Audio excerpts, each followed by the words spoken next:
Well, the world is very, very big, isn't it? And God made it. He's a very, very big God, isn't he? There's a song about that. Do you know this? My God is so big, so strong and so mighty, there's nothing my God cannot do. That's true. My God is so big, so strong and so mighty, there's nothing my God cannot do. That's true. The mountains are his, the valleys are his, the stars are his handiwork too. My God is so big, so strong and so mighty, there's nothing my God cannot do. That's true. We sing it again, this time a really big. All right. My God is so big, so strong and so mighty, there's nothing my God cannot do. That's true. My God is so big, so strong and so mighty, there's nothing my God cannot do. That's true. The mountains are his, the valleys are his, the stars are his handiwork too. Biggest one in the world. My God is so big.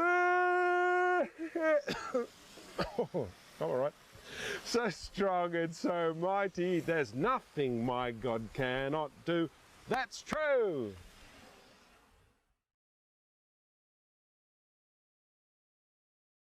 Kids, get ready for church. Well, good morning. I'm sitting up in bed this morning doing this. Can you hear the birds outside? I've got my sister's painting up there, bright, and my sister's mug that she's made, and I'm sitting up here enjoying my early morning cuppa. So we're up to the second of six lessons on how to understand what it is to be a Christian, so that we can share that with our friends. But while we're learning to do that ourselves, to tell others, we're actually learning to understand it ourselves. So last week, if you remember, we learnt the first box. God made the world. That means that he is in charge. He is the king. He's not a bossy king like other kings in the world. He's good and kind and loving. And he made the people in the world like you and me, and he gave us life. And he is our king. But when we look around the world, hear about things in the world, there's lots of things that aren't very good. It says at the beginning of the Bible, when God made the world, that he saw that it was very good. What's happened to God's beautiful world?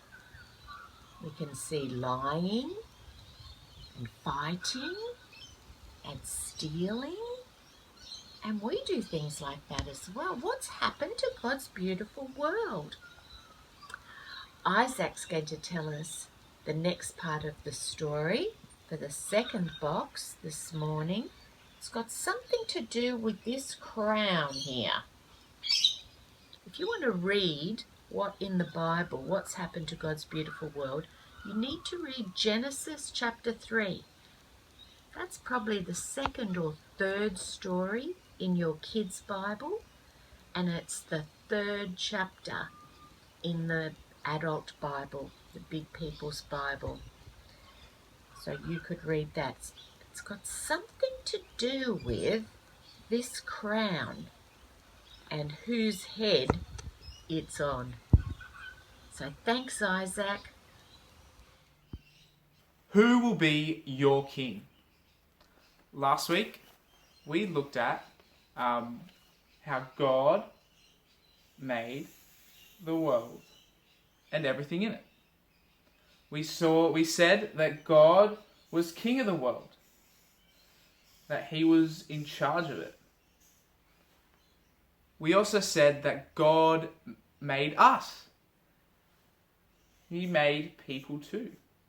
And so we should obey him as king. and do what he says.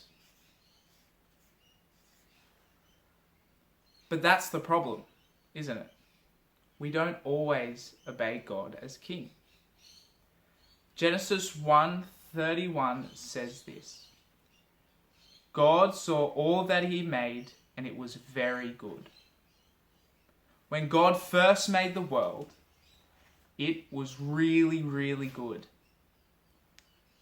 But now, quite often, that isn't the case. Quite a lot you'll find that things are very bad. The world isn't a good place anymore. But why is this? Why is it so bad? Why do we fail to treat God as king? Even though God is the true king, we don't want him to be our king. We all say no to him by not obeying him as king. We do what we want to do instead of what God wants us to do. For example, we play video games instead of reading the Bible.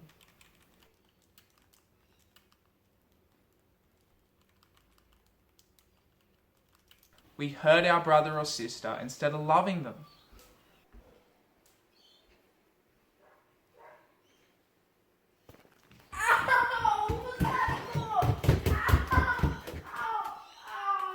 We break the rules instead of following them.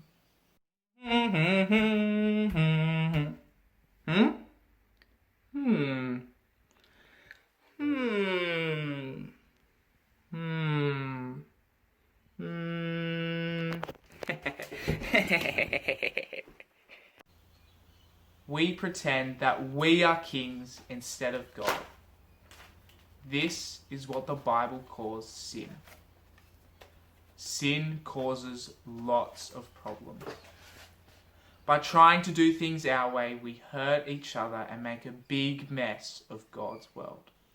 Like when I make a mess in my room. I wonder what my mum's going to say about this. Everyone says no to God. Everyone sins. So the question is now, what is God going to do about it? What is God going to do about our sin?